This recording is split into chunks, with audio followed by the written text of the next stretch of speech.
Hello curies, आप सभी लोगों का स्वागत है मूवीज़ फनघर में। आज हम बात करने वाले हैं अ डेट विद फ्यूचर के एपिसोड 14 की।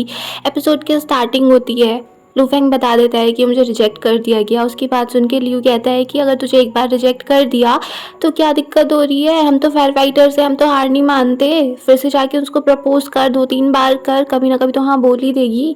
इतनी तो एनर्जी तुझ में होनी चाहिए। बट लूफेंग बोल देता है कि मैं ऐसा नहीं कर सकता क्योंकि वो शादीशुदा है।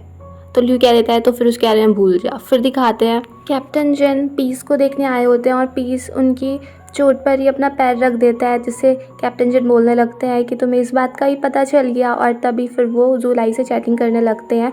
वो पूछते हैं कि तुम अभी तक सोई नहीं, तो जुलाई भी बोल देती है कि आज तो हमारी रिलेशनशिप का फर्स्ट डे है, आज मुझे नींद कैसे आ सकती है, और आप भी अपना ख्याल रख लेना, आपकी जो चोट वगैरह लगी हुई उसकी मरहम पट्टी ज़रूर करा लेना। और फिर वो बोल देती है कि काफ़ी रात हो गई है, आप बहुत ज़्यादा थक भी गए होंगे, तो आपको सो जाना चाहिए। Next day Lu Feng captain Jin से बोलता है कि आप तो आज बहुत अच्छे से ग्रूमिंग कर रहे हो, आप कहाँ जा रहे हो। बट कैप्टन जिन उसको ऐसे कुछ बताते नहीं है। और जैसे ही कैप्टन जिन बाहर पहुँचते हैं वहीं पर उनको जुलाई मिल जाती है और वो खुश हो जाते हैं कि उनकी गर्लफ्रेंड उनसे मिलने के लिए आई है। और फिर वो उसका हाथ पकड़ के उसको अंदर ले जाने लगते हैं। तभी वहाँ पर लूफेंग आ जाता है और लूफेंग को देखते ही दोनों अपना हाथ छोड़ देते हैं। और लूफेंग कहने लगता है कि अब पता चला कैप्टन जिन आज इतने अच्छे से क्यों तैयार हो रहे थे।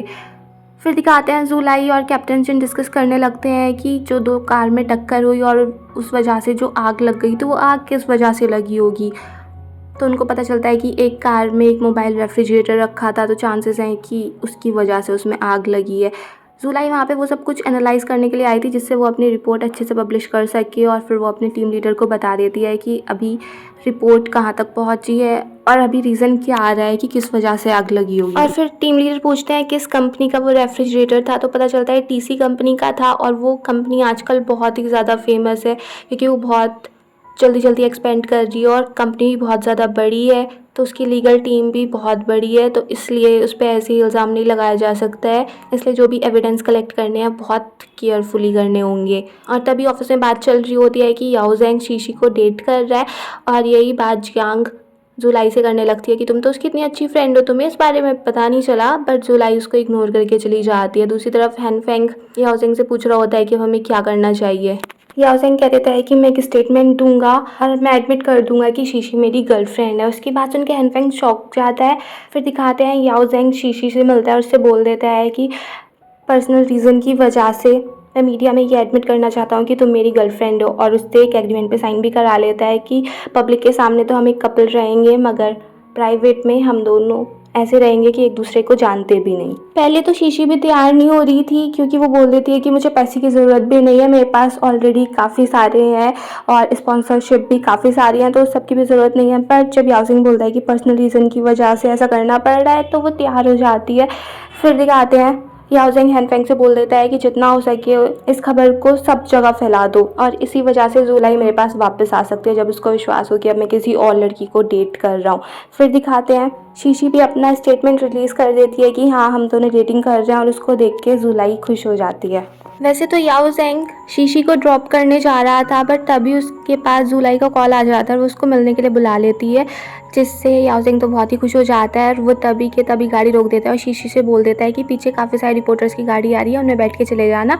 और वहीं उसको रास्ते में गाड़ी पे से उतार के चला जाता है। फिर दिखाते हैं याओ ज़ेंग भाग के जुलाई के पास पहुंच जाता है और जुलाई उसको टीसी कंपनी के बारे में बताने लगती है कि मैंने सुना कि तुम्हारी कंपनी उसके साथ पार्टनरशिप कर रही है, और अभी एक केस चल रहा है जिसमें टीसी पे ही पूरा शक जा रहा है कि उन्होंने जो मोबाइल रेफ्रिजरेटर बनाया था उसी की वजह से प्रॉब्लम हुई है। उसकी बात सुन के याओ ज़ेंग कहता है कि तो तुम्हें मेरी चिंता हो रही है कि हमारी कहीं कंपनी इससे अफेक्ट ना हो। तो उसको बोल देता है कि हम तो सिर्फ इन्वेस्टर हैं, हमने सिर्फ इन्वेस्ट किया, हम पूरे उस ऑपरेशन में शामिल नहीं है, तो इससे हमें कोई फ़र्क नहीं पड़ेगा। और फिर जुलाई को कॉन्ग्रेचुलेशन भी बोल देती है।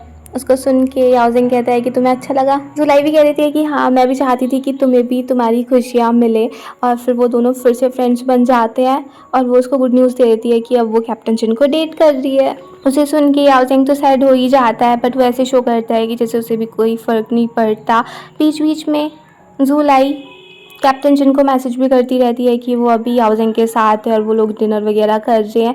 फिर जब वो लोग वहाँ से जाने लगते हैं तब याओ ज़ेंग जुलाई को ड्रॉप करने के लिए बोलता है, बट जुलाई कह देती है कि अब तुम्हारी भी गर्लफ्रेंड बन चुकी है, अब हम फ्रेंड्स हैं तो हमें थोड़ी सी डिस्टेंस मेंटेन करना पड़ेगा, और मेरा भी बॉयफ्रेंड है तो हम ऐसे कुछ नहीं कर सकते हैं जिससे हम पे शक आ जाए लोगों को। और तभी वो देखती है कि कैप्टन जिन उसको लेने के लिए आ गए थे।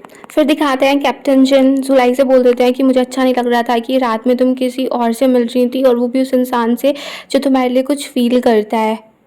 इस बात से मैं खुश नहीं था, मैं बहुत अनसेटिस्फाइड था और मुझे बहुत जेलसी हो रही थी, इसलिए मैं तुम्हें लेने के लिए आ गया। उतनी बात सुन के जुलाई बोल देती है कि आपको टेंशन लेने की ज़रूरत नहीं है क्योंकि मेरे दिल में तो सिर्फ आप ही हैं। उसकी बात सुन के कैप्टन जिन उसको उठा लेते हैं और फिर नेक्स्ट डे दिखाते हैं कैप्टन जिन तो काफ़ी ज़्यादा खुश ही थे, और वो देखते हैं कि लू फेंग इतना अपसेट सा है तो ल्यू कहता है कि वो प्यार व्यार का चक्कर था। फिर दिखाते हैं जुलाई भी वहाँ पर आ जाती है और वो लोग टेस्ट कर रहे होते हैं कि क्या सच में उस मोबाइल रेफ्रिजरेटर की वजह से ही आग लगी थी, और टेस्टिंग से यही क्लियर हो जाता है कि रेफ्रिजरेटर जो है वो काफ़ी ज़्यादा प्रॉब्लमेटिक है। फिर कैप्टन देखते हैं कि जुलाई के फेस पे कुछ लगा हुआ है, तो वो जैसे ही उसके फेस से वो कुछ हटाने लगते हैं वो एकदम से अपनी आंखें क्लोज कर लेती है। उसको लगा था कि कैप्टन जिन उसको किस करने वाले हैं, बट ऐसा होता नहीं है। फिर कैप्टन जिन उसको लेके जुलाई की मजाक बनाने लगते हैं कि तुमने क्या एक्सपेक्ट किया था, बट फिर लास्ट में जुलाई उनको एक किस करके वहाँ से भाग जाती है। फिर दिखाते हैं सारे फायर फाइटर्स कैप्टन जिन को लेके ही बात कर रहे थे कि जुलाई और कैप्टन जिन आजकल बहुत ज़्यादा चिपक रहे हैं, कभी किस करने लगते हैं कभी हक करने लगते हैं। उनकी बात सुन के कैप्टन जिन उनको डांट देते हैं। फिर दिखाते हैं कैप्टन जिन लू फेंग को भी समझा रहे होते हैं कि अपना कंसंट्रेशन इधर भी मेंटेन करो जिससे हम लोगों की जान बचा सकें, बट लू फेंग उनको बता देता है कि वन साइडेड लव ही था, उसने मुझे रिजेक्ट कर दिया और उस लड़की को आप भी जानते हो। दूसरी साइड दिखाते हैं डॉक्टर जेंग की जो पेशेंट थी जो पूरी तरीके से जल चुकी थी और जिसका हस्बैंड मर गया था, उसको डिस्चार्ज कराने के लिए उसकी मदर आ गई थी क्योंकि उन लोगों के पास अब इतने पैसे नहीं थे जिससे वो और ज़्यादा ट्रीटमेंट करा सकें। उसको लेके डॉक्टर जेंग उस पेशेंट की मदर से मिलती है और बोल देती है कि बर्न पेशेंट के तो आफ्टर केयर बहुत ही ज़्यादा इंपॉर्टेंट होती है और बहुत ज़्यादा ट्रीटमेंट चाहिए होता है, सब कुछ बहुत ज़्यादा कॉम्प्लिकेटेड होता है।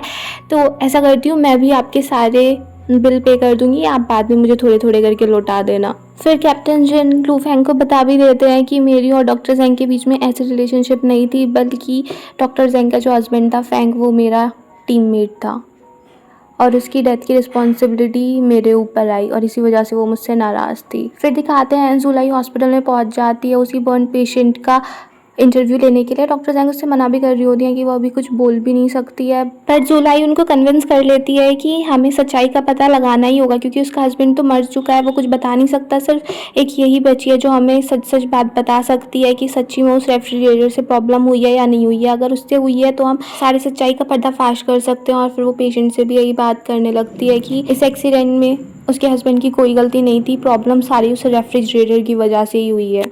ये बात सुन के डॉक्टर जेंग भी खुश हो जाती है।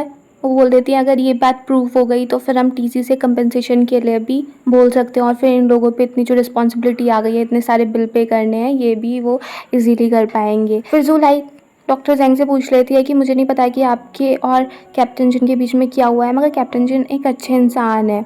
तो फिर डॉक्टर जेंग उसको बताने लगती है कि जब से मैंने फेंग से शादी की थी मुझे पता है कि फायर फाइटर अपने लिए आइडियल क्या चीज़ समझते हैं। मैंने सब कुछ एक्सेप्ट कर लिया था, मगर उसकी डेथ के टाइम पे कैप्टन जिन ने लास्ट टाइम भी मुझे अपने हस्बैंड को देखने नहीं दिया, और इसी बात को लेके डॉक्टर जेंग उससे नाराज़ थी। वो जुलाई से बोल देती है कि मैं उससे नफरत नहीं करती हूँ, मगर मैं उसको कभी माफ़ नहीं कर सकती, उसने लास्ट टाइम मुझे मेरे हस्बैंड को देखने भी नहीं दिया। और यहीं पर ये एपिसोड फिनिश हो जाता है। अगर आपको ये पसंद आया हो तो प्लीज़ मेरे चैनल को सब्सक्राइब करें, लाइक करें, शेयर करें, कमेंट्स करें and bye bye till next video.